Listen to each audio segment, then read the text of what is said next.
Hey, it's Jeff, and we're working on the Waganator. Today, you can see since last time we filmed, we got the engine, transmission, and transfer case installed. Now we're working on the brakes, pumping in the gear oil, checking the axles. We got a pretty big, nasty list of things to do, and we're gonna try to get it done in the next 3 weeks. I'd like to get it done in the next 2, so we can take this thing on the Gambler 500 in November. Today I've got my friends Jesse Matone and Rage, and I got my brains and my muscle here to help me out.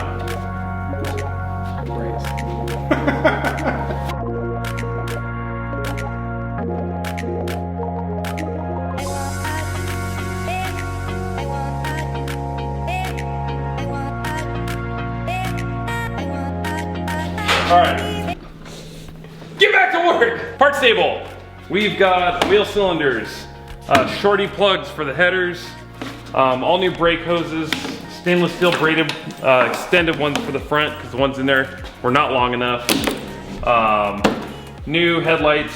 The high beams are on the top and the low beams are on the bottom, but I got lights with high and low beams in them because the high beams were not legal. They were too high. So I got something else to put in there instead. Oil seals for the rear because the rear brakes were full of gear oil, which will prevent them from breaking. So new brake shoes, all new hardware.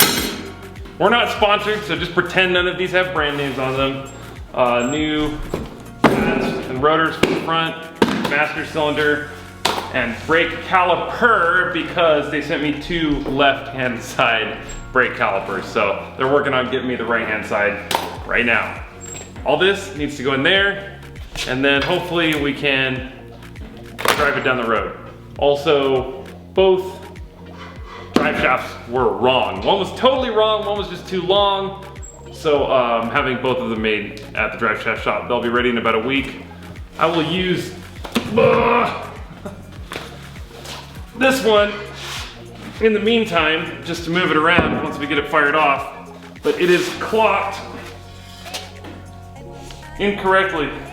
There's a lot of minutia involved, but we are trying to get this done in 3 weeks, and there are a lot of moving parts on a car. Everything has to be considered. So if trying to put an entire car together in 3 weeks isn't dramatic enough for you, how about this? Are you just gonna stand there and drink beer all day, Roger? Darn it, we only have 3 weeks! Get out of my shop! That's what I think. I don't want you anyway. You're not paying me enough, darn it. Hurry up and finish that, jerkhead! You're a monster. Hold on, hold on. I think this is water coming out of here. Wait, what? That is a Film thin, that. That is a thin drip. That is water. This differential is full of water. Let's find out. Yep.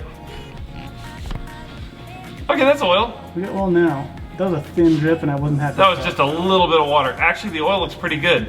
Usually water's at the top. These Chevy rear ends, this is a 14 volt. They're really good. And it does. It doesn't look rusty. It looks beautiful. Clean. What is that? Oh no, it's full of pieces. No, that's a lock washer. Did you hear that? How good's your microphone? Really Listen. good. Those clanky clankies. Oh, and it's stuck again. Yep, it's jamming right there.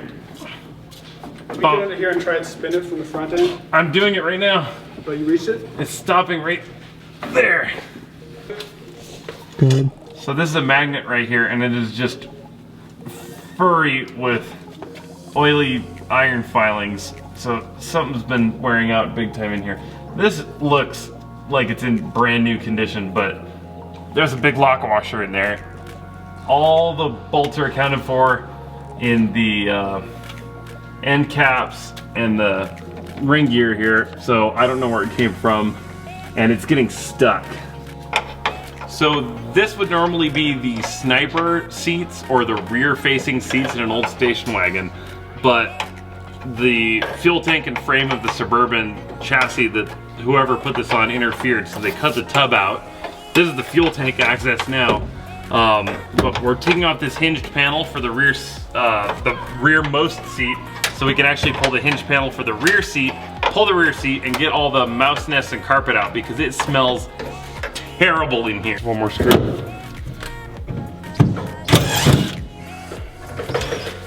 Get that out of there now. Oh! Oh man.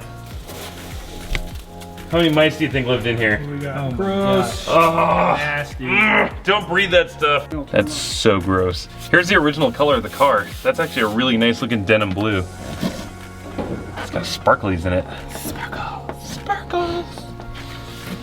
That's my stage name. Awesome. Dude, there's so many mouse poops in there.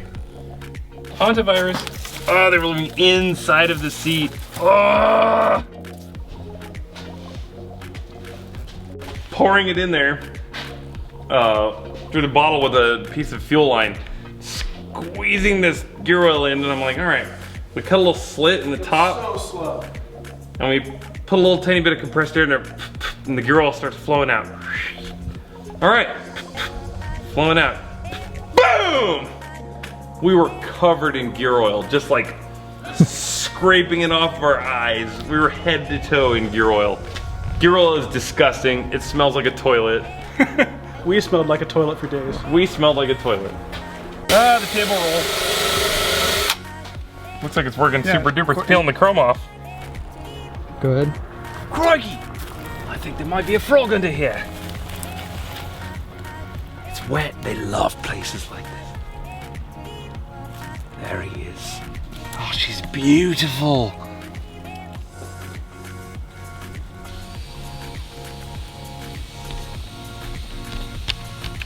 Wait. Oh, that's cool. So, when we pulled this back seat out, I wasn't surprised to see all the rat crap. I was surprised to see seat belts. These are factory GM seat belts, which means someone actually paid money for these as an option.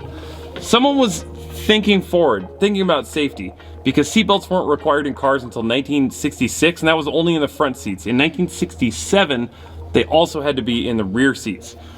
In 1963, when this was made, these were an option and you had to pay extra money for them. It is very uncommon to see an old car like this with seatbelts in it. So these are retractable seatbelts. You can tell by this little drum here. Yeah, look at that. Oh, they still work! Oof. Maybe we should run them. How do you feel about that? I'm down. All right. So this is a 1967 Aztec, which was kind of a fiberglass kit car that went on a Volkswagen chassis. I was at the auctions last week. It was no one was bidding on it. I got it for $200. The starting bid was $500. I didn't care about the car at the time. It just looked weird. This back thing wasn't on it. But it has a Buick 225 V6 in it, which I don't even think I can open this. I don't even know how. There's a Buick 225 V6 under there, which I need for a Jeep FC150 that I have. Then I really got looking at this thing when I picked it up, and it's really neat. It looks like a little Batmobile. It was modeled after the Ford GT, and it has gull-wing doors. And it's kind of all there. It's water cooled, there's a radiator in the front. Most of the bodywork's been done. I'm thinking I might just spray this thing like red with a couple racing stripes on it, but I still want the engine for the Jeep. I've been looking for one of those for a little while. The one in it is seized, that's how I got it. The engine in the Jeep is seized, that's how I got it. Since this thing's Volkswagen based, I can take out the engine, use it, take out the adapter, sell it, and just put a Volkswagen engine in this thing and drive it around. But first I want to see if it'll do wheelies. Because it's all fiberglass, and this engine is hanging way out the back, so I have a huge counterweight. So it's more accessible in this car. I want to get it running and broken in this one before I swap it. So I'll be doing wheelies in this car, even if I have to stack weights and build a huge counterweight structure off the back. I want to see if I can make this thing do wheelies. Previously on Siko 4x4. Hey, it's Jeff, and today we're going to try to fire this engine off. Yes, I got it to pop off before, but we didn't have trans cooler lines hooked up.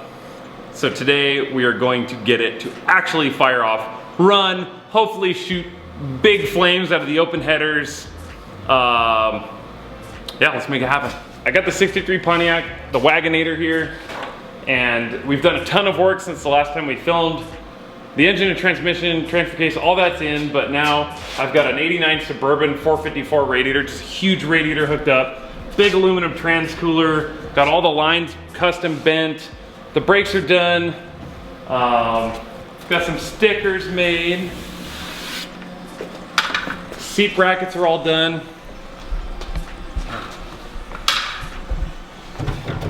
So it has seats in it. These are Dodge truck seats. They're my favorite because they have a cool center console and they have integrated seat belts. Backs on the ground. What else? Oh, the whole fuel system's done.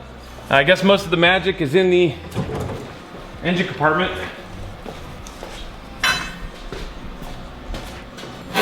Oh!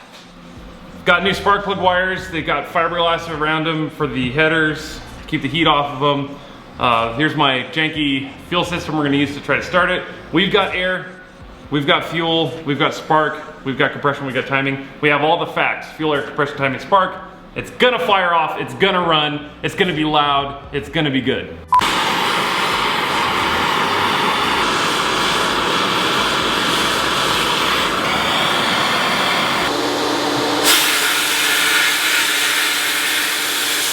Okay. Now we gotta clean it off really well. Guys on, they're cut out and they go down into these holes. And then on the radiator, I just made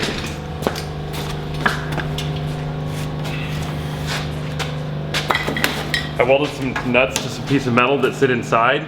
And then these Allen screws just bolt on, and then the heads of the screws just drop down into those rubber mounts. And then the radiator clamps down from the top.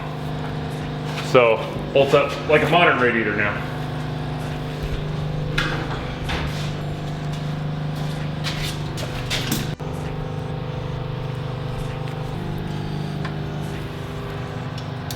All right, you know you're almost done when you're putting fluids in, and then you realize you're wrong when they start shooting back out.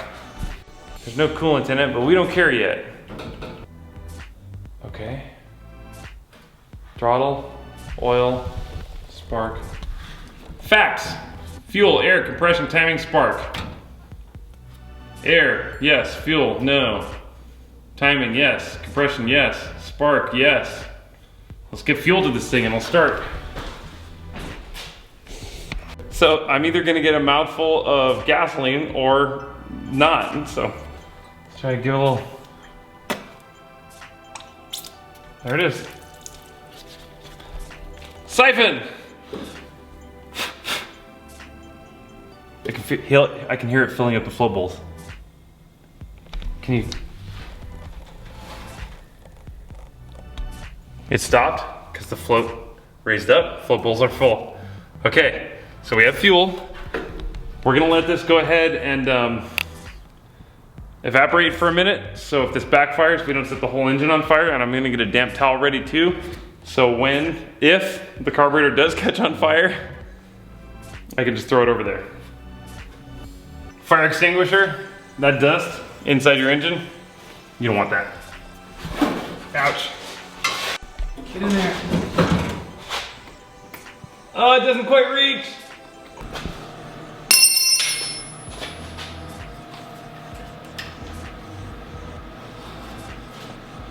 All right.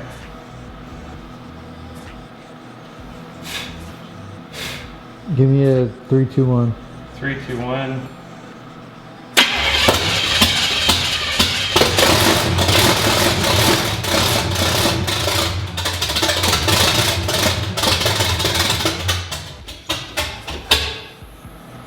That was something. Did the gas stop?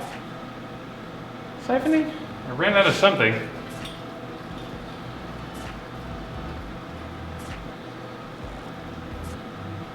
That's a transmission cooler sound. All right, let's try again. Red. Wait. Red, green.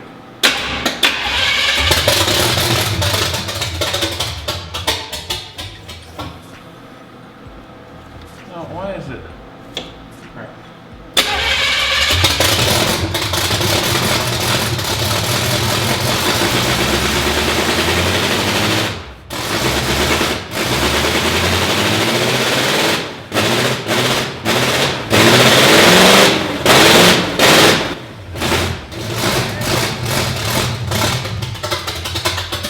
There's.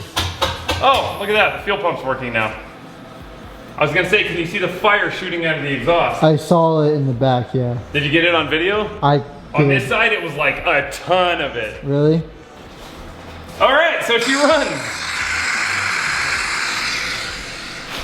Oh. So the fire goes about 18 inches past the header, so that's why there's fire shooting out.